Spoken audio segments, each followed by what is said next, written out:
Good afternoon, ladies and gentlemen. Welcome to the press conference of the high-level dialogue of security between Mexico and the United States. Alicia Bárcena, Secretary of Foreign Affairs of Mexico; Antony Blinken, Secretary of State of the United States; Rosa Velázquez, Secretary of Security and Citizen Protection; Merrick, Garland, and Alejandro Mayorkas from the United States.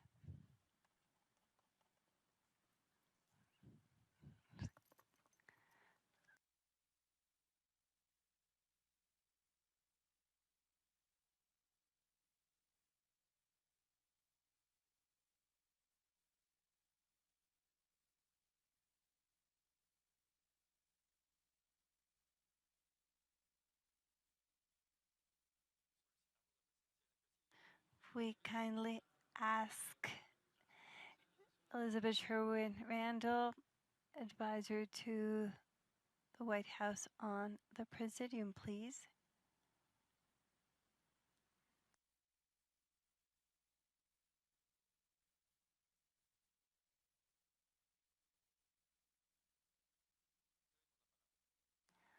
The floor is yours.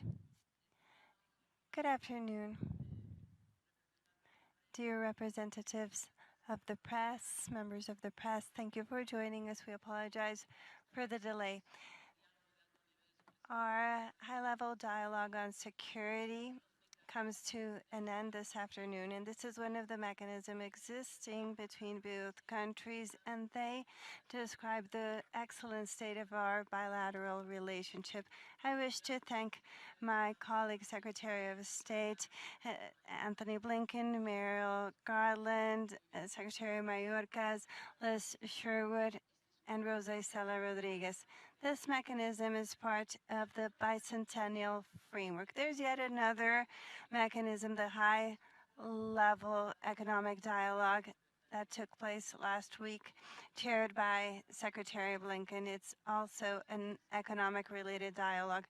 Our conversation today involved the discovery of a specific situation. We need to embrace the extraordinary economic situation between the North American countries to build an actual binational and regional community that will allow us to consolidate and even improve bilateral trade that account for $850 billion as of today, and investment of $15 billion since 2022.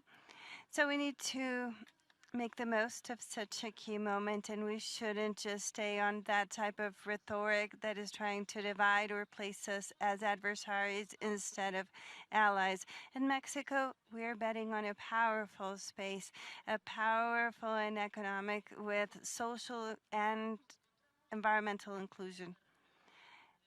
Throughout this meeting, we have exchanged relevant information, and much of the actions conducted in such a productive time. We have invested in the border not only to speed up the transit but of people and goods and services, but also to bolster security. 15 billion pesos is the investment in modernization projects and customs throughout the borders, especially the land border, because reducing the crossing of the border by 10 minutes translates into almost $26 billion. So for the first time in this dialogue, we included migration as a topic, and I want to thank Liz Sherwood for this productive conversation. I want to thank you, Secretary Blinken, Mayorkas, and Merrick, Garland, because as neighboring countries, we have witnessed historic migration levels. The entire world is being witness of massive human migration. Yesterday, 9.9 over almost 10,000 crossings took place in the northern border of Mexico. almost 6,000 in the southern border and 1,700 in the Darien. And the figures have gone down because in the past weeks, those numbers were of around 3,000 on a daily basis. So we discussed the measures on safe and regular mobility by using the mechanisms already in place, and we are grateful to the U.S. government for opening the regulatory passings and crossings, reaching up to 930 people who have been able to cross legally to the United States. President López Obrador has precisely instructed us to take a look at this phenomenon from the development perspective to see how the structural causes of migration can be addressed from several perspectives. Inequality, poverty, violence are among them, to see how these topics can be addressed, taken into consideration that this is migration coming from the south, and he is highly interested in summoning the 11 countries from which most people migrate towards Mexico and subsequently to the United States to engage in a conversation about development and further actions. We will continue to take strong actions and measures, including a few efforts already in place about assisted returns, coordinating the dismantlement of human trafficking networks, which was one of the topics addressed here. And we have also requested to the U.S. to seriously consider the situation of the millions of Mexican migrants in the United States who have not had an opportunity to have papers, and they continue to live undocumented. When it comes to security, which was our central topic that will be addressed by our Secretary Rosa Icela, we will make significant progress. And I want to be clear that Mexico wishes to reinstate its commitment to further collaborate in drug trafficking and consumption of synthetic drugs, namely fentanyl, and to address the situation from all perspectives, from production and, of course, the entire chain, precursors, production, trafficking, and especially consumption from the public health perspective, and do so with solidarity in a humanist nature. We're acting with all sorts of measures and, of course, with the public health perspective. And we're also part of the global coalition against synthetic drugs established by Secretary Blinken, and we are embracing all the actions conducted by Mexico. The Secretariat of the Navy made a specific proposal today to include to the global coalition a group that will also focus on an international coalition to follow up and trace chemical precursors, not only fentanyl, but all types of drugs that are harmful for human health. I wish to take this opportunity to also thank the United States for their strong commitment in supporting us in the fight against arms trafficking, because there's much to do in that direction. Today, we acknowledge our relationship. We're partners, we're neighbors, we're friends, and we're destined to solve our issues jointly. This is why we are facing major opportunities and challenges as well. So we hope that you, the media, will help us make strong advancements to this regard. Antony Blinken, please, you can address the floor. Alicia, thank you so much to you, to all of our colleagues. We are grateful to be here today. We had a very productive day, and let me reflect a little bit on that. Actually, if you go back and look at the week that we've had, I think we've demonstrated the depth and breadth of our bilateral cooperation in virtually every area, from strengthening semiconductor supply chains, to stemming the flow of illicit firearms and synthetic drugs, to addressing the migration challenges that we're both facing, as is everyone else in the hemisphere. The presence of so many of us here in Mexico today and on this platform reflects the priority that the United States attaches to our relationship. I have to tell you, more than ever before in my 30 years of being engaged in foreign policy, The United States and Mexico are working together as partners in common purpose.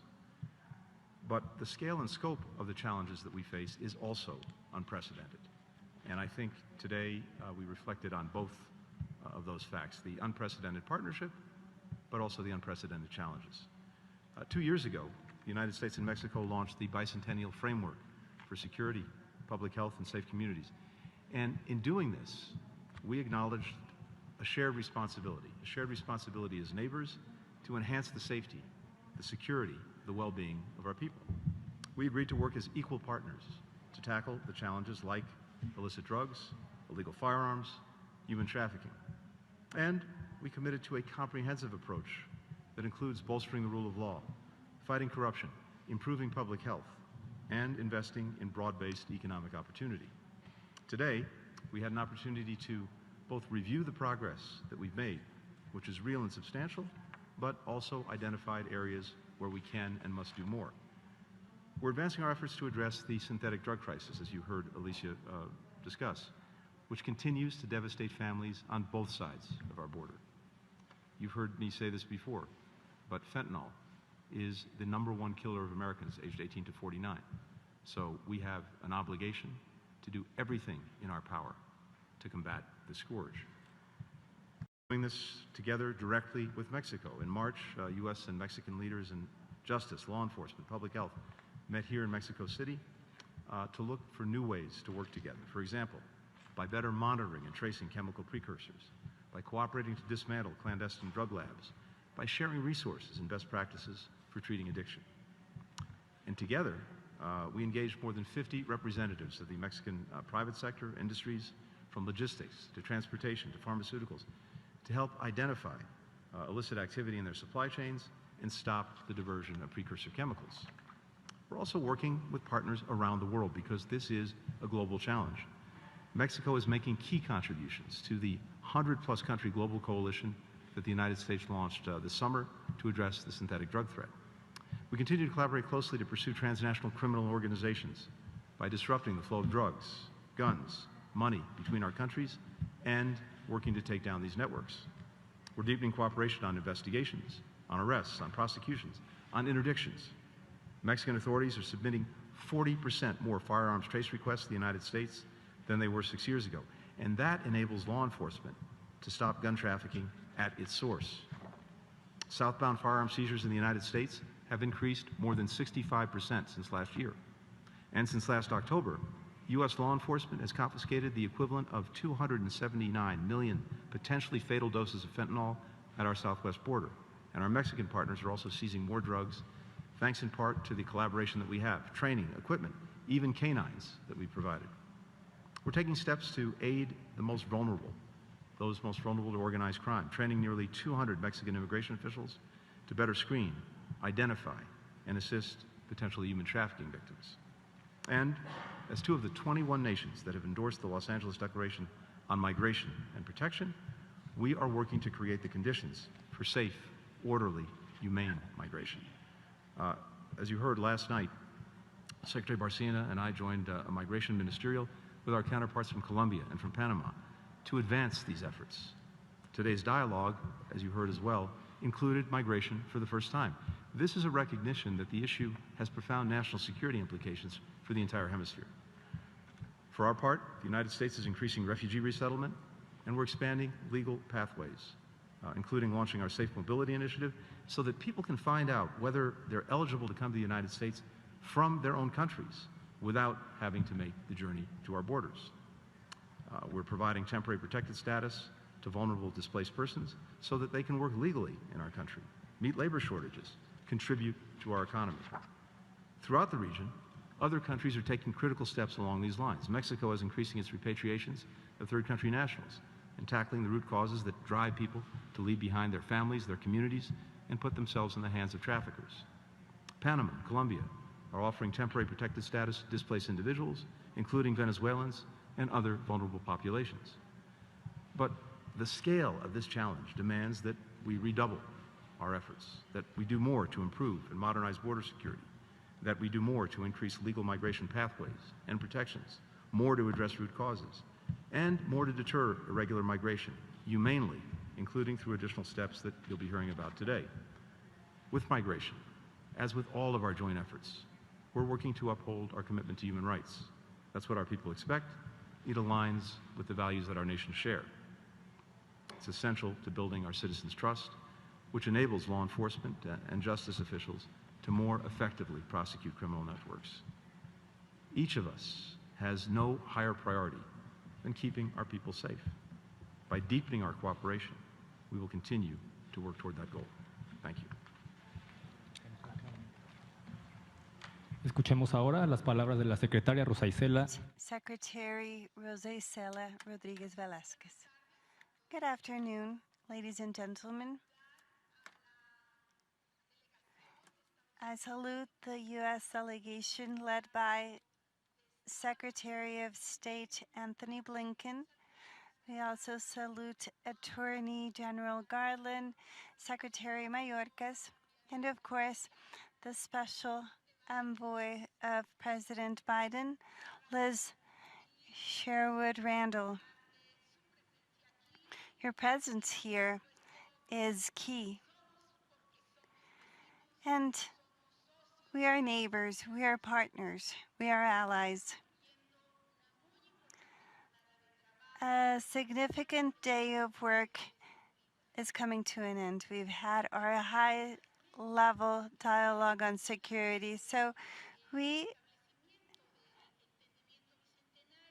followed on the bicentennial framework with a program to protect our people, to prevent criminal activities in the border, to prevent crimes. And today we held a special session on migration where the advancements as well as the challenges were presented. We reached two agreements and comments were uttered as well. On some affairs, we're already working on some of those, but there are new proposals as well. We are going to advance the prevention on drug trafficking, especially fentanyl, with actions and awareness campaigns. And we will also address the causes of violence through universal programs so the population, especially the youth, will have growth opportunities. So we can also come to the deepest causes of economic growth and the trafficking of chemical precursors. Remember that Mexico is not a producer of fentanyl. Mexico is a country of transit. In Mexico, we have not detected fentanyl production laboratories. Just as our dear Secretary of Foreign Affairs just mentioned, we will hold a meeting of countries that produce chemical precursors to regulate the market and to prevent illegal trafficking. This is how we are acting to protect our population's health. This is a proposal coming from the Secretary of the Navy, and we will advance with the coalition in place by the United States. We will also reach an international agreement to benefit the population, so chemical precursors are only purchased and sold with all rules in place and control of the places of destination. And we will continue to chase the criminal organizations that are currently buying and selling synthetic drugs. Another point was the request of Mexico for support of the neighboring country to halt the traffic of high-power firearms. Mexico undertakes to fight human trafficking organizations. The common purpose of both actions is to reestablish peace and to bring back tranquility to our communities, which will only be possible if we work together in unity, because we're stronger when we our allies, and we can also be more efficient in solving our common issues. Thank you. Thank you very much. Merrick Garland, Attorney General of the United States. I want to thank our government counterparts and our law enforcement counterparts for welcoming us to Mexico City. We are here today because the shared challenges the United States and Mexico are facing could not be more urgent. I'm here to represent the men and women of the United States Department of Justice who are working tirelessly on three core challenges that we discussed today: fentanyl, firearms trafficking, and human smuggling. First, we are taking on the dangerous drug trafficking cartels that are responsible for the deaths of both American and Mexican citizens. The fentanyl these cartels are producing and trafficking is the deadliest drug threat the United States has ever faced.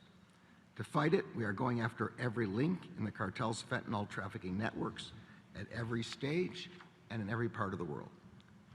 That is why earlier this week I announced charges against 8 companies based in China and 12 of their executives for crimes relating to the production, distribution, and importation of fentanyl, other synthetic opioids, methamphetamines, and their precursor chemicals.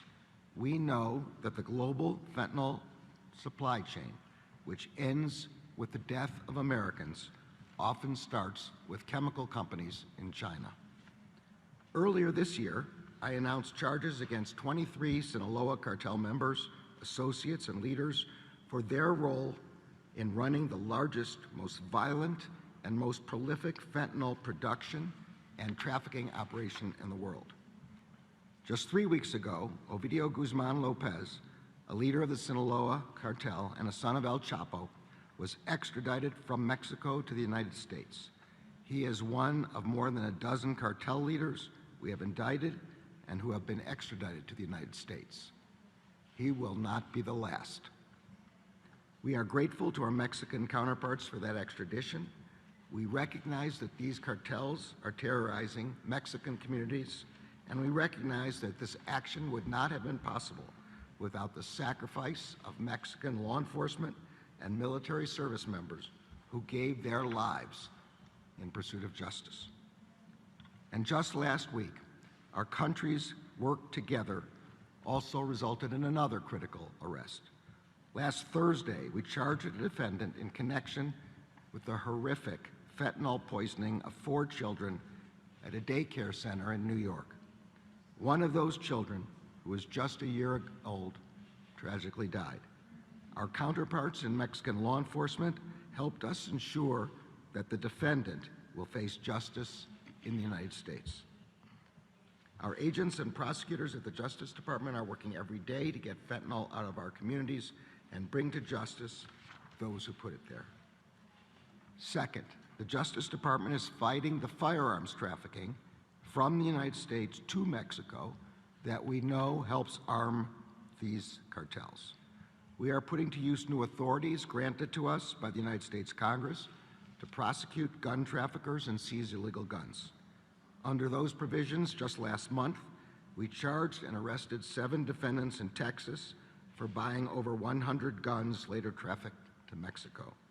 The month before, we charged 5 defendants in North Carolina in a conspiracy to smuggle guns illegally into Mexico, including AK-47 style rifles. In July, a defendant was sentenced to federal prison for attempting to smuggle thousands of rounds of ammunition from the United States to Mexico. And we are continuing to disrupt firearms trafficking through our Operation Southbound. That operation includes 9 multi-agency firearms trafficking task forces all along the U.S.-Mexico border. Third, we are disrupting the human smuggling operations that put people's lives at risk for profit and violate our laws. In 2021, I directed the formation of Joint Task Force Alpha, a collaboration between the Departments of Justice and Homeland Security to target the most prolific and dangerous human smuggling groups. Since then, we have made over 260 domestic and international arrests and secured more than 150 convictions on human smuggling charges. all of us recognize that these challenges are the utmost importance and urgency for the citizens of both of our countries, I look forward to intensifying our efforts to meet them. Thank you. Muchas gracias. Thank you. Next, Alejandro Mayorkas, Secretary of Homeland Security of the United States. Strong partners. Secretary Blinken, Attorney General Garland, Homeland Security Advisor Sherwood-Randall, and I, and our entire delegation, have joined Ambassador Salazar here in Mexico to reaffirm our commitment to that partnership. Together with the government of Mexico, we are working to disrupt and dismantle the human smuggling networks that prey on the vulnerable. Together, we are increasing our border and port security to facilitate lawful trade and travel and protect our people from dangerous contraband such as firearms and fentanyl. Together, we are working to ensure people throughout the region can live without fear of crime and violence. In our dialogue today, we spoke of the commitments we have made today, earlier today, and we also have spoken of the successes that we have achieved and upon which we will build. A few examples. In the area of arms trafficking, we are now going to be sharing with our Mexican partners a monthly report of the movement of firearms, the intended movement of firearms to the south, not only to track the progress of our interdiction efforts, but also to facilitate and advance our joint operations and investigations. With respect to firearms, Operation Without a Trace, over the past less than 12 months, our interdiction of firearms has increased more than 44%. We have seized 100% more than we did last year. With respect to our ports of entry, our gateways for economic prosperity, lawful trade and travel, we are harnessing technology to secure the people and goods who pass between our two countries in both directions. Just recently, we procured 7 mobile, non-intrusive inspection technology devices that will facilitate our two countries. With respect to fentanyl, about which my colleagues have spoken, since October 1 of last year, we have arrested 4,893 people. We have seized $15,201,981 in fentanyl-related properties. We have seized 44,915 pounds of fentanyl, and we have also seized 3,132 pill presses, the machines that are used in their manufacture, and we will not stop there. We are proud of the progress we have made, yet our continued progress will depend on our shared commitment to even greater collaboration between our two countries, as well as with our partners throughout the region. As we enter another year under the bicentennial framework, we are redoubling our efforts to meet the difficult challenges we together confront. In addition, as has been said earlier, for the first time, today's high-level security dialogue included migration as part of its agenda. Our two countries are being challenged by an unprecedented level of migration throughout our hemisphere. The United States is committed to continuing to work closely with Mexico as we implement the model that pairs the historic expansion of safe, orderly, and lawful pathways for migrants to come directly to the United States or elsewhere to obtain humanitarian relief outside the grip of the smugglers, with strict consequences for those who do not use those lawful means to enter our country. Those consequences include swift repatriation, the swift return of migrants, and a ban on their re-entry. Just today, the United States announced its agreement with the country of Venezuela to repatriate Venezuelan nationals who do not take advantage of the lawful pathways and instead arrive irregularly at our southern border and do not qualify for relief. The work we do together would not be possible without the close collaboration we enjoy with our partners in Mexico and with our colleagues throughout the 21 countries across this hemisphere who are party to the Los Angeles Declaration. We will continue this work together. I want to address today's reporting relating to a border wall and be absolutely clear. There is no new administration policy with respect to the border wall. Allow me to repeat that. There is no new administration policy with respect to the border wall. From day one, this administration has made clear that a border wall is not the answer. That remains our position, and our position has never wavered. The language in the Federal Register notice is being taken out of context, and it does not signify any change in policy whatsoever. The construction project reported today was appropriated, funded during the prior administration in 2019, and the law requires the government to use these funds for this purpose, which we announced earlier this year, in June to be precise. We have repeatedly asked Congress to rescind this money, but it has not done so, and we are compelled to follow the law. This administration believes that effective border security requires a smarter and more comprehensive approach, including state-of-the-art border surveillance technology and modernized ports of entry. We need Congress to give us the funds to implement these proven tools. Secretaries Bárcena and Rodriguez and Attorney General Gertz, thank you for your partnership and for your hospitality today.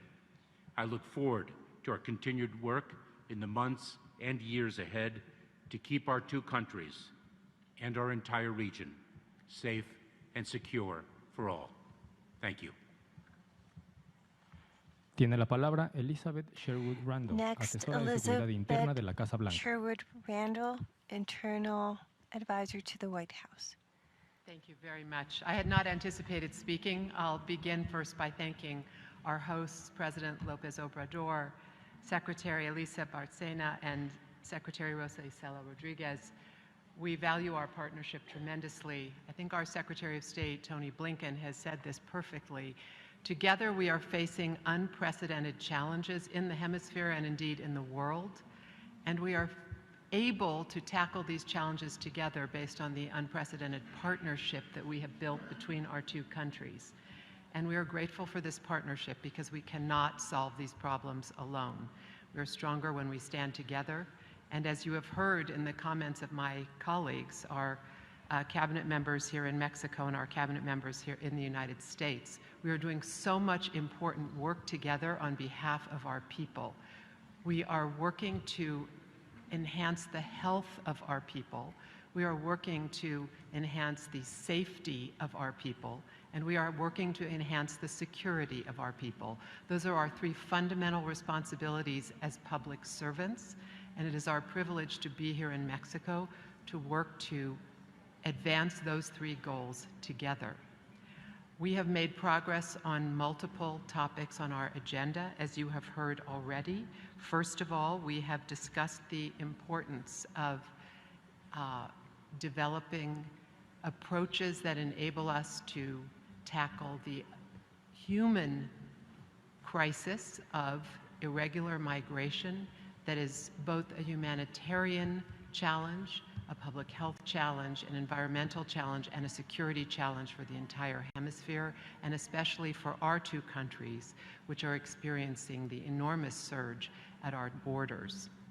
Second, we are working together to tackle the fentanyl problem and more generally the synthetic opioid problem that is killing so many Americans and so many others as well, and to ensure that we do everything in our power to stop the shipping into Mexico of precursor chemicals and pill presses, and the shipping into the United States of these deadly drugs that are causing the loss of so many people, and especially our young people.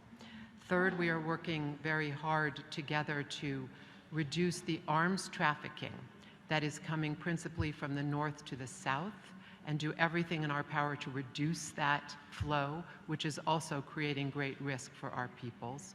And fourth, we are working together to tackle the challenge of transnational organized crime, which is of course related to the two prior topics, both arms trafficking and drug trafficking, and use every tool in our toolbox to reduce the threat that that presents to our peoples. With that, again, I thank you for your hospitality and your partnership, and look forward to continuing our important work together for many months to come. Muchas gracias. A continuación vamos a dar pie a... Thank you. Next, we will start with the questions and answers. Sarai Hernandez from Televisa News. Hello, good afternoon. Question for the Mexican delegation. Yesterday, before landing to Mexico, Secretary Mayorkas announced that President Biden said that a wall was lifted in Texas. It hadn't happened since President Trump. So what is the Mexicans' perspective? And for the United States, what specific actions will the U.S. government take to detain illegal trafficking of firearms to Mexico and to sanction pharmaceutical companies and entities responsible for creating the opioid epidemic in the country? Thank you. Please. Thank you so much for the question and for your interest. The Mexican government is, of course, reluctant and opposed to any types of walls. We have acknowledged President Biden's leadership of not broadening the building of the border wall.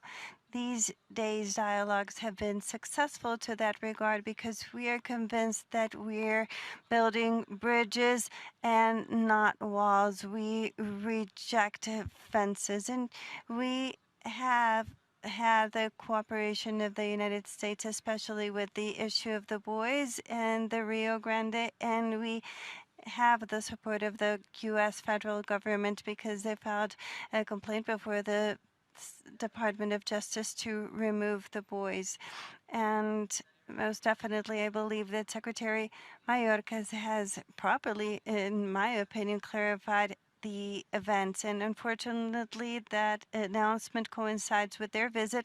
But as far as I understand, what happened is that this is not a new policy, it's not a new political decision, this is not an announcement of yet a new barrier, but it's part of their allotted budget, and therefore they need to process, they need to execute.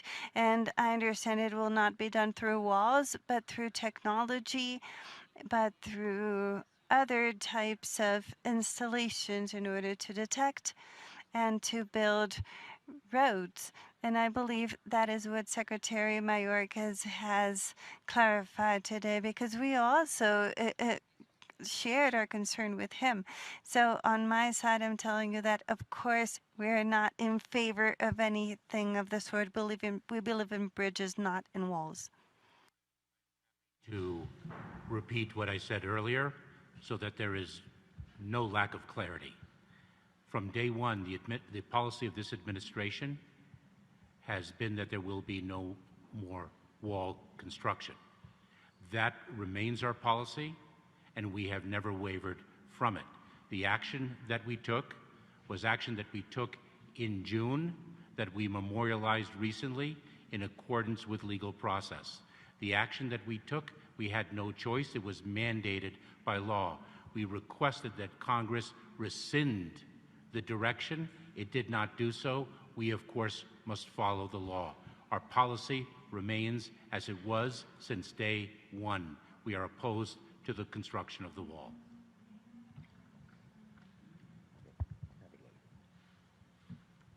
Okay.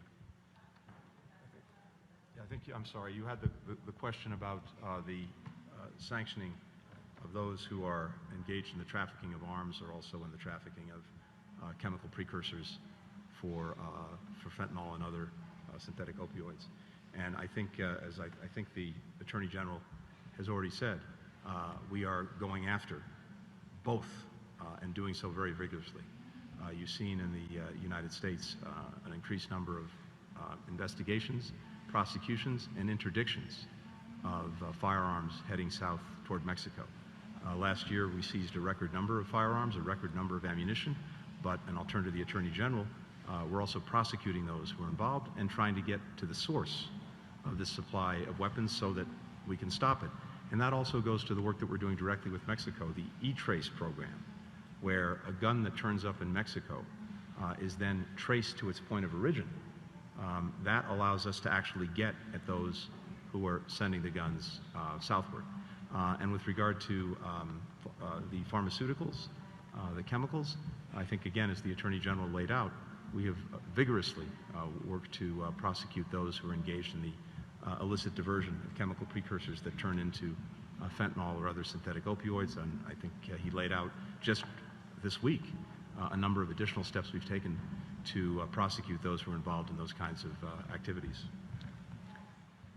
Yeah. Let me just say, we in the United States well understand the dangers of the military-grade weapons that are being trafficked to Mexico. They are a serious danger to the United States and a serious danger to Mexico because they defend the cartels.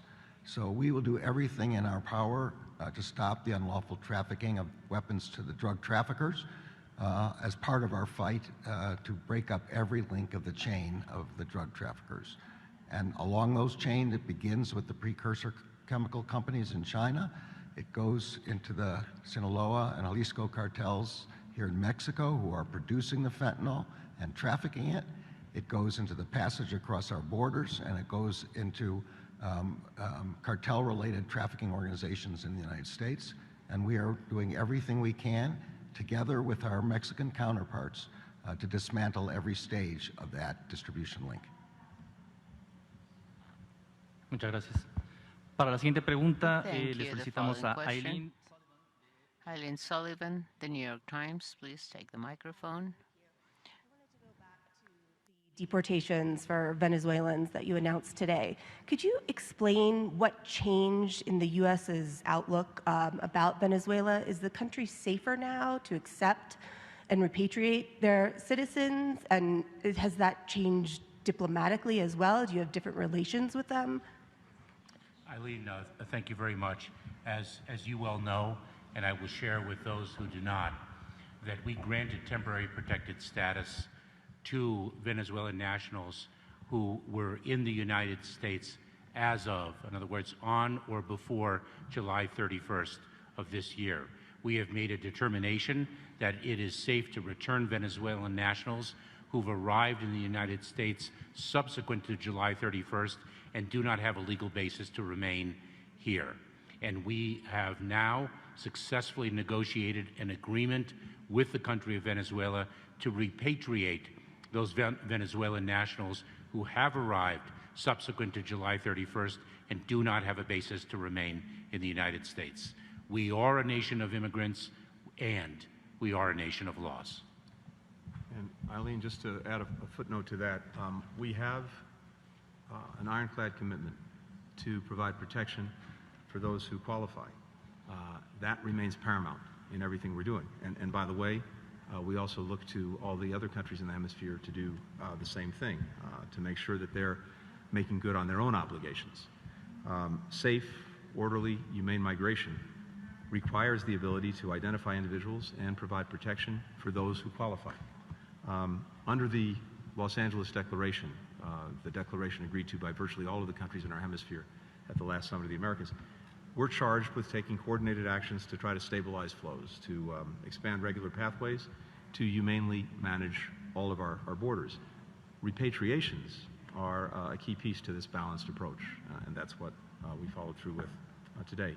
And I must say we remain grateful for the efforts of nations in the hemisphere to find ways to work together in dealing with historic mass migration. That is very much what we've been doing here in Mexico. It's what we were doing last night when we got together with our colleagues from Colombia and Panama. It's what Mexico will be doing later this month when it brings together some of the key countries in terms of countries of origin and countries of transit to work through, again, very practical steps that all of us need to take to manage the challenge of migration. Muchas gracias. A continuación, Now, Arturo Páramo Rojas, Grupo Imagen journalist. Thank you so much. Good afternoon. For the Mexican delegation, I don't know if it's a contradiction of what Secretary Rosa Icela just commented and what Mr. Garland Mayorkas are saying. In terms of precursors that are transferred or brought from China to Mexico for synthetic drugs. Rosa Icela was telling us that in Mexico, fentanyl is not produced. However, the position of the U.S. delegation is that those precursors arrive in Mexico. Fentanyl is they're processed into fentanyl and they're sent to the United States at a certain point. Is there a contradiction, or there's no contradiction whatsoever? Or what is the position of both teams? What is this process about in terms of the generation of synthetic drugs, fentanyl? Because it seems that we are talking about different things. And Secretary Rosa Icela, we saw the meeting, General Aldomaro was in the meeting this morning and today, exchange of intelligence between both countries. A lot has been said on how we have to guarantee the sovereignty of both countries. However, this exchange of information, are you going to have more of that? Is it going to be more detailed information and the exchange of it to prosecute cartels and money flows? And lastly, for the U.S. delegation, did you set a goal for firearms trafficking from the U.S. to Mexico? How much to seize, or which groups to seize from, or which groups to attack? How many people are you planning, for instance? I don't know, to detain, to arrest, etc. Have you set a goal, a physical goal, a measurable goal for this demand of the Mexican government to the U.S. administration? Secretary Rosa Icela, you have the floor, madam. Yes, in effect, the clarification is that there is no contradiction in the U.S. position and the Mexican position. In Mexico, we do not produce, I insist, chemical precursors. Those chemical precursors come from Asia, generally from different countries. And in Mexico, we have labs, kitchens, where, in most of the cases, where they produce meth, amphetamine. There are some, there should be some type of arrival into Mexico of fentanyl. And yes, in effect, it goes to the United States. But I insist, in Mexico, Mexico does not produce fentanyl. And I want to say this very clearly. I will not go into detail, but fentanyl production means that you have to have something which is a special type of laboratory. I mean, this is a real type of laboratory.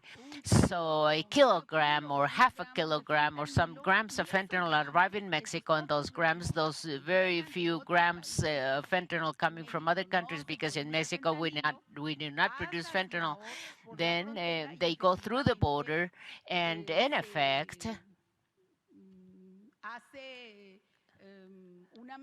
a mix, the blend with other chemical precursors is made, and this produces all the damage, all the harm for the population there. I want to insist on this because there's no lab in Mexico which is legally, we can say that it legally has fentanyl production. We do have companies in other countries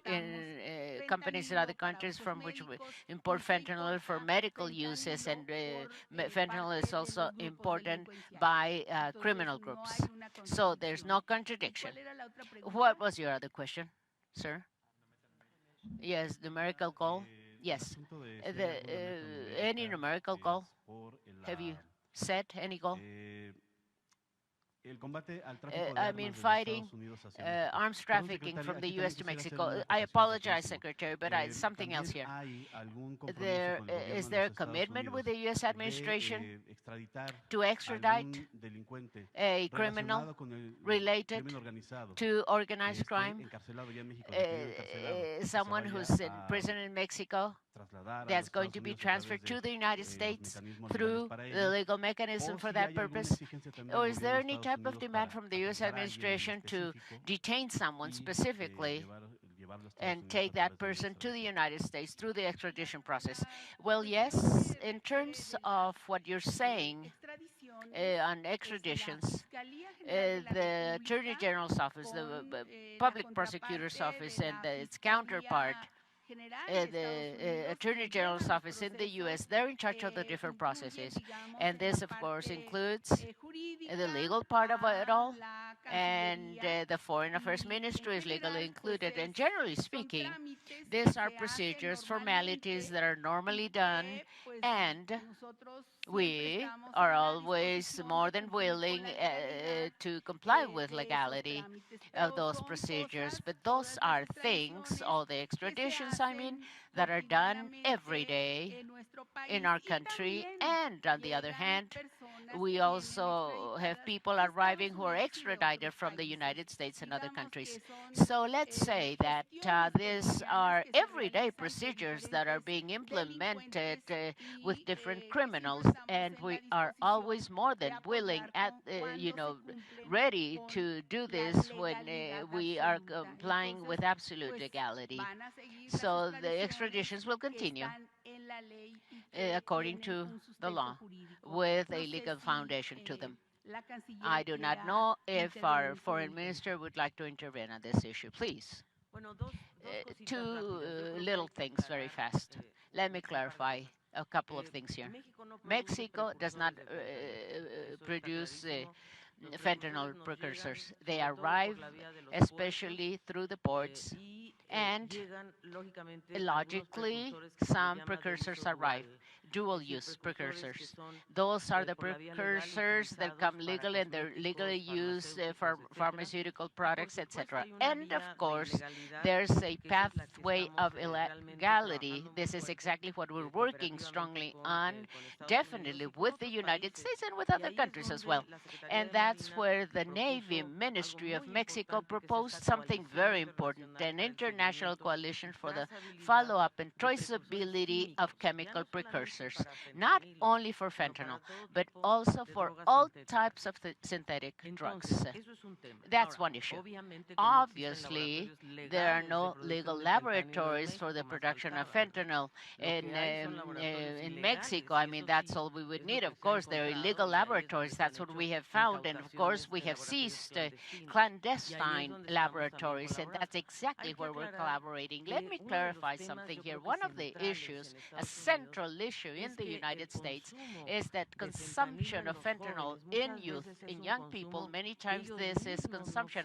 I mean, they themselves don't even know they're consuming fentanyl because it comes in a mixed or blended format of drugs. So they think they're just consuming one drug, and in that drug, they've added fentanyl. And that's what we call mixed or blended drugs. We don't have those in Mexico, but clandestine laboratories, of course, and that's precisely what we're prosecuting through this going after these criminal groups. Now, in terms of extraditions, we have a procedure in Mexico, logically, and Attorney General Garland knows this. Our General Attorney of Mexico also knows this. Each country requests extradition of certain criminals who are prosecuted in their own courts. I mean, of course, we have some requests made by the United States from courts in Washington, Texas, etc.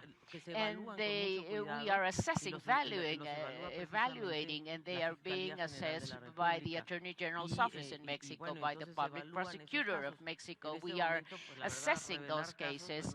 I cannot, this is not the point to reveal those cases right now, but of course we have requests. We also make requests of the extradition to the United States, Israel as well, and other countries.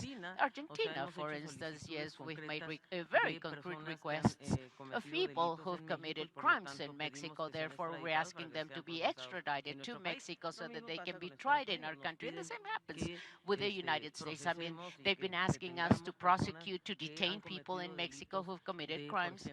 For instance, harming health crimes, and we are being asked to extradite them. This is normal. I mean, I hope it didn't have to happen, but this is a procedure all countries follow. And of course, undoubtedly, we are collaborating in that. Thank you very much, Foreign Minister. Thank you, Secretary Rodriguez. To close this press conference, first of all, we want to thank you for all the representatives of the media here. Yes, thank you. LA Times, yes, Madam Wilson, you have the floor. Hi, thanks.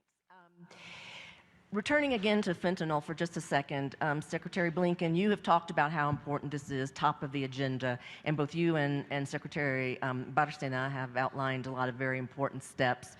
But as you know, President López Obrador was very slow in recognizing the extent of Mexico's role in this crisis. And even now, we're hearing a little bit of denial about whether it's produced here or not.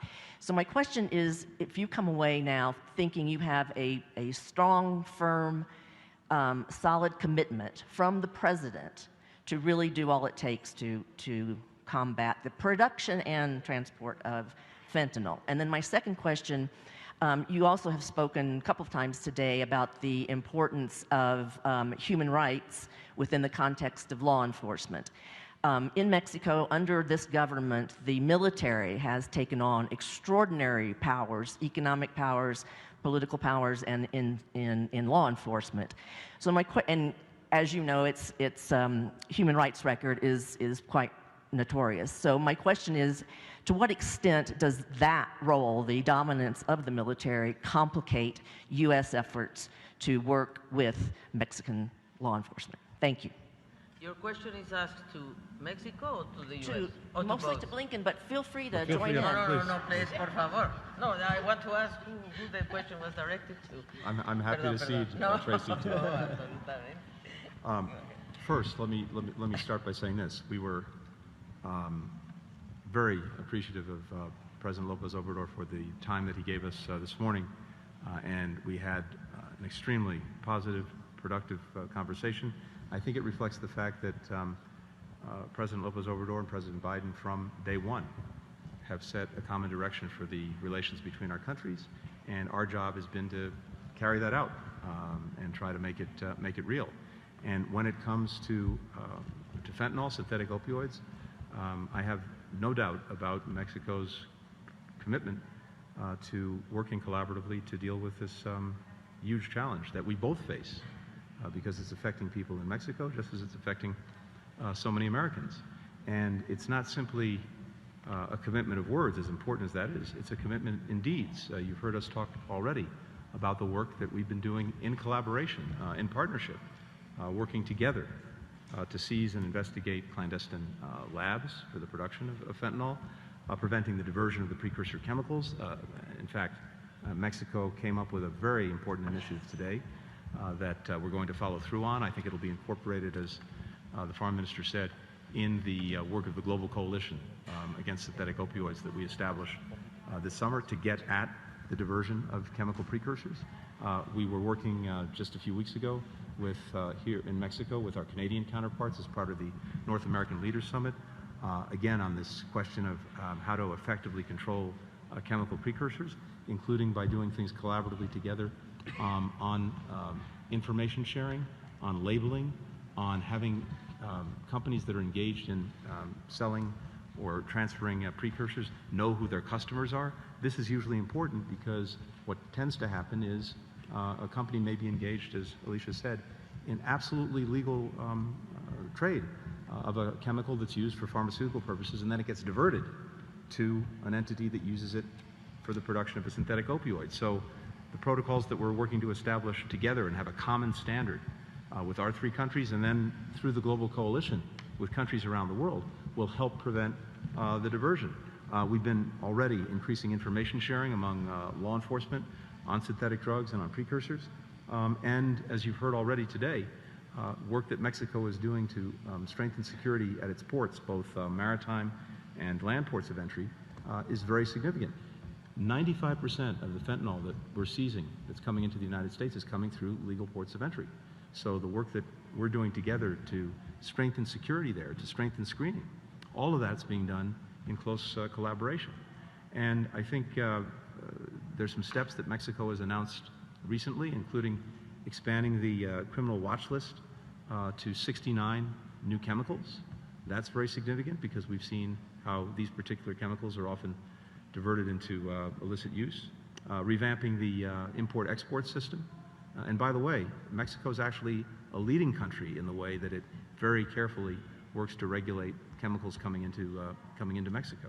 And as we've mentioned, seizing hundreds of tons of precursor chemicals, all of this under the administration of President López Obrador. So we have a very strong partner, and today we actually strengthened that partnership even more.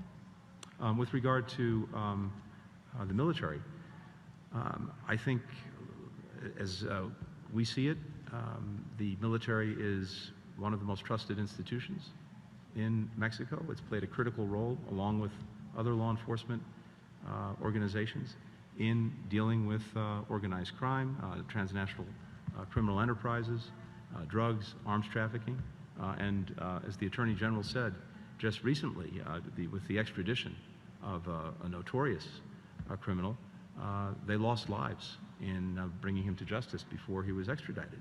We also did discuss today the importance in everything we do, whether it's the military, whether it's law enforcement, in all of our organizations, the imperative and the centrality of human rights, because first of all, it reflects the values that we share. Second, it's so important to make sure that we have and hold the trust of our citizens, and upholding and respecting human rights is critical to that. And those citizens and those communities are essential partners in actually advancing law enforcement and dealing with all of the challenges that we talked about, especially everything that goes with these criminal enterprises that are engaged in trafficking of one thing or another, guns, drugs, people. So I think there was a very important discussion of that today. And again, I think it reflects our common values and common commitments. Déjame agregar algo que debo responderte porque hiciste 2 afirmaciones. You made 2 statements that I want to differ on.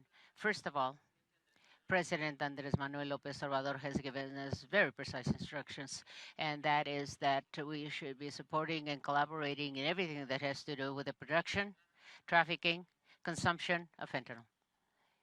So then, no, there's no negation, no denial on his part. What is true is that what mainly exists in Mexico is methamphetamine.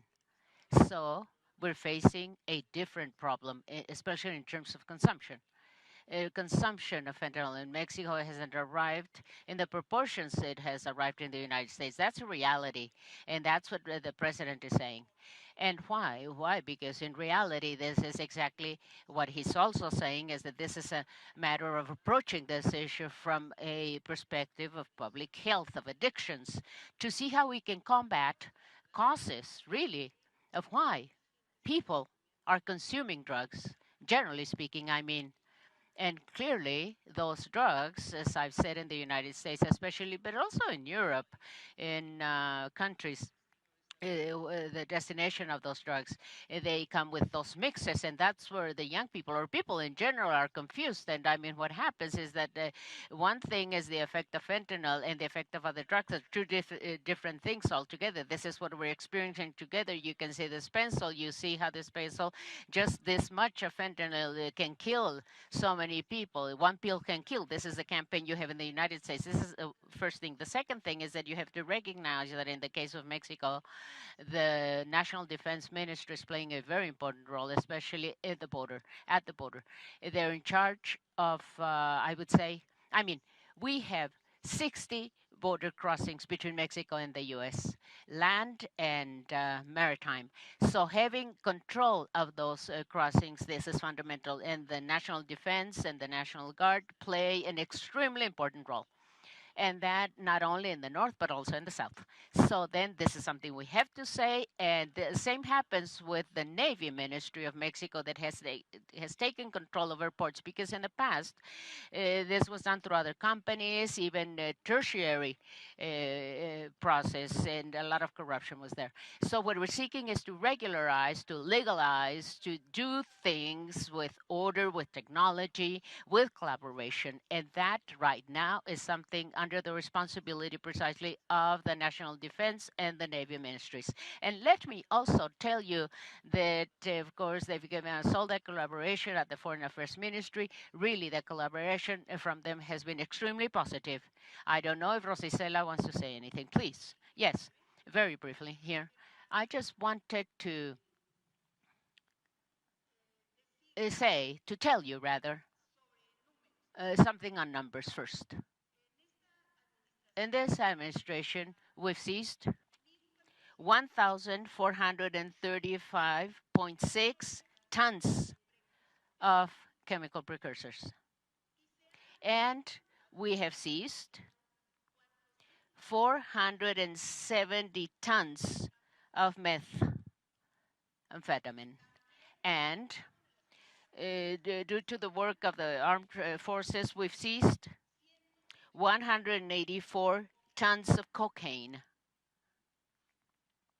and fentanyl, 7.6 tons. So then, I just wanted to give you those figures, those numbers, yes, so that, I mean, you can see the difference. And the almost 2,000 laboratories that we spoke about this morning that have been destroyed. They are part of these crimes committed by criminals who process this type of drugs. And that's an important thing to point out. And then the other thing is that we have a total cooperation with the U.S. administration.